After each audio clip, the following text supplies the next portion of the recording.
I'm Margot Shen, and this is Hephaestus. As the name might tip you off, this is going to be the subordinate function that Gaia will use to make lots and lots of robots. Her personal forge.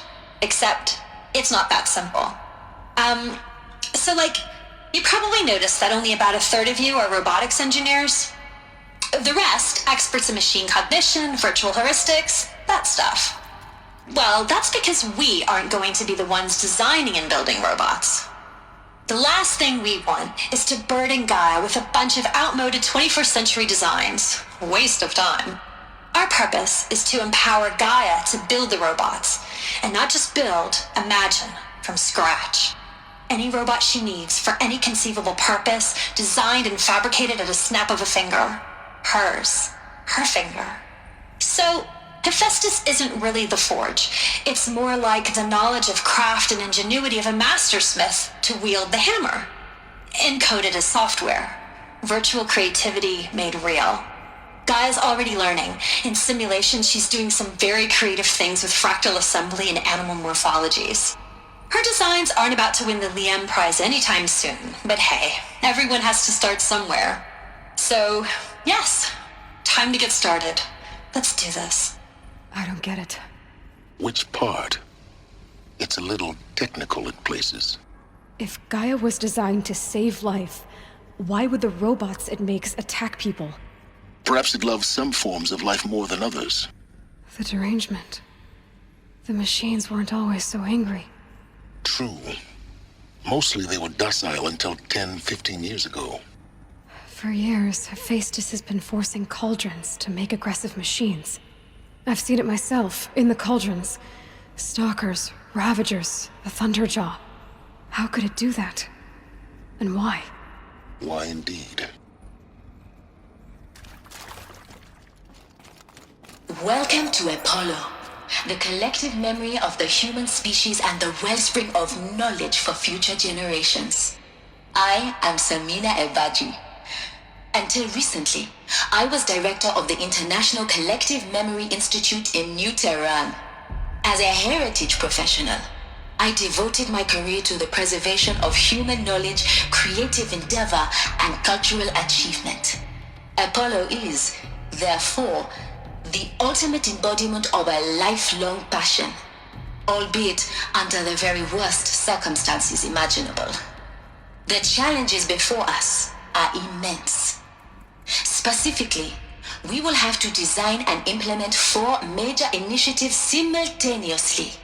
First, the construction of data repositories in cradle facilities around the world ensuring redundancy. Second, the collection and processing of a projected 180 million discrete data entries. 42 zettabytes of data in Mandarin, English, Spanish, and Arabic. Third, the transferal and encoding of all that data onto DNA encapsulated in synthetic fossils. The only medium capacious and durable enough to safeguard it without degradation for the centuries to come. And last, but not least, the development of the holographic interface and gamified curricula, by which future humans will commune with Apollo, progressively unlocking heuristic learning modules, leveling up their knowledge and skills they will need to take control of the terraforming system. That is the future towards which all of our efforts will be directed. Not just the preservation of the past, but the seed for the flourishing of a new tree of knowledge. Welcome, and let us begin. Welcome to Hades, Zero Dawn's extinction failsafe protocol, the ultimate killer app. Now, I know what you're thinking. The purpose of Gaia is to resurrect life. So why give her a subordinate function, only purpose of which is to wipe out life all over again? I mean, what? Just plumb crazy, ain't it? Well, no, it isn't. Reconstituting a biosphere? That's a tall order. Tech smart as Gaia may be, odds are she won't get it right the first time. I mean, imagine you're Gaia, 200 years from now, and this new biosphere growing, it's all gone wrong. alkalines are skyrocketing, coniferous forests eroding under the lash of superstorms that would have drowned Noah. It's chaos. Spinning top that won't stop wobbling. Now what are you gonna do? Release phase 1 organisms into that hot mess? Hope their CO2 and methane can balance out what you got started? Hell no. What you're gonna do, Gaia, is step aside while Hades takes over and does what you're just too darn nurturing and life-loving to do, which is burn that misbegotten mess of a biosphere to the ground so Gaia can start over. Okay, not burn, more like reverse terraforming operations and suffocate it. But you get the idea. Hades takes the biosphere back to zero. Square one, blank slate. And then, only then, does it hand the steering wheel back to Gaia and say, try again, old girl. And better this time, or we'll have to do this again. That's Hades. It's pretty badass when you think about it. Extinction on demand. Death on speed dial. All for the greater good, of course, but still, kind of metal. So welcome to Hades. Welcome to the void. Okay, so if that's the original purpose of Hades, why does it want me extinct? We need more data. And how does it end up in the wreckage of a Pharaoh Titan, getting worshipped by the Eclipse like some kind of god? I'm learning as you are, Aloy. Keep searching. Welcome to Eleuthia, the crown and king of Gaia's subordinate functions. For it is by Eleuthia that the human race will continue to exist. I am Patrick Brochard-Klein, the Alpha in charge of this program. Now let one thing be perfectly clear from the outset. Eleuthia is not a genetic engineering project. Our goal is to preserve the human genome, not alter it. A snapshot of human genetic diversity, literally frozen in time. The genetic quintessence of our species, unmodified. Under my watch, our activities and initiatives will comply with the 2034 clone provisions and the 2048 Rally Accords. Now that may seem a quaint, even trivial concern to you in light of present circumstances, but as one of the authors of the Accords, it is far from trivial to me. The practical challenges before us are staggering in scope and complexity, but not insurmountable. No. Global collation and provisional storage of zygotes, perfection of exogenic technologies, design and perfection of servitors to provide nurture and inculcation during early child development. All of these program components must and will proceed in tandem. To say nothing of the breakneck construction of cradle facilities at sites around the world. So, si vous êtes prêts, let us begin.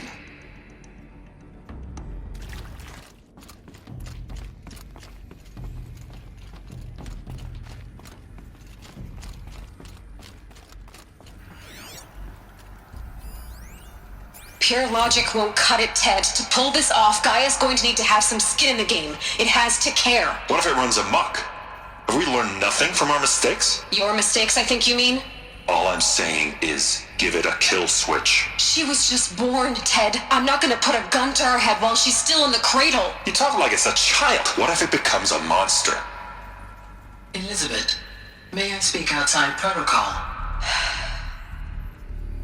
Of course, Gaia, go on. I'm sorry to contradict you, but Mr. Pharaoh's argument is sound.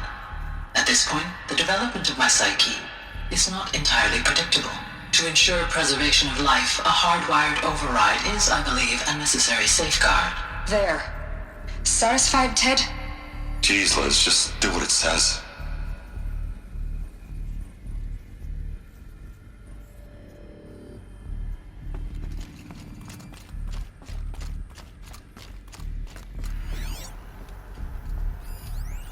Us would benefit from antilopine morphologies. though caprid forms show superior load-bearing capability. You're a quick study, Gaia. Dr. Sobek, as I have conducted this comparative analysis of mammalian morphologies, I've gathered extensive data on the quaternary extinction event. Oh? And your assessment? Gaia? Logically speaking, the extinction was a natural consequence. And yet... And yet, I find the loss of megafaunal species unaccountably sad. That they passed forever into oblivion causes me to experience a grief that is difficult to describe. Am I malfunctioning? No, Gaia, you're not. This is good. It's very good.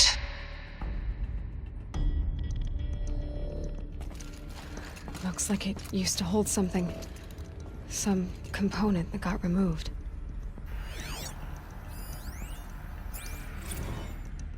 You will undergo a brief period of unconsciousness during relocation to Prime and final instatement. Elizabeth, may I speak outside protocol? When you're back up and running at the new site, we'll bring the subordinate functions online and see where we stand. Elizabeth, I detect distress. Are you all right? I'm fine. I realize that circumstances compel us to launch earlier than we hoped, but all subsystems are operational. The odds stand in our favor. But what if... Gaia, there's nothing left out there. You can't even survive unless you're wearing an environmental suit. There are billions dead, in fear and agony. What if it was all for nothing? Elizabeth, extinction was inevitable. Thanks to you, life will have a future. You really believe that? I believe in you, Elizabeth. In you, all things.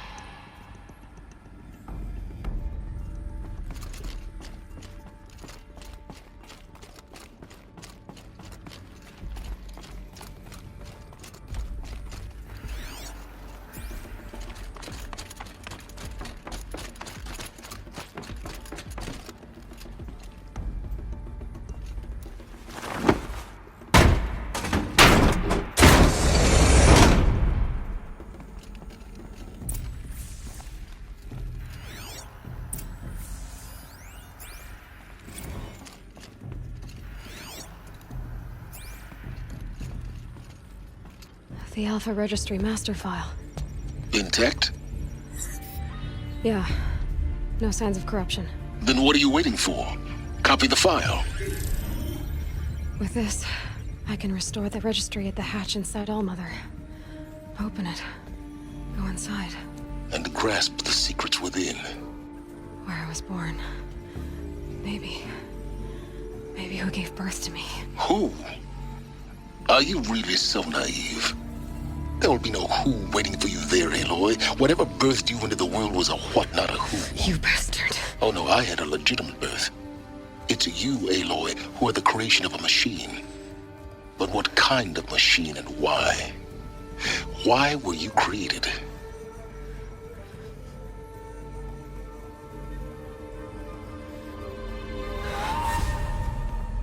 Eclipse. You need to get out of there. What you found is too valuable. You're too valuable.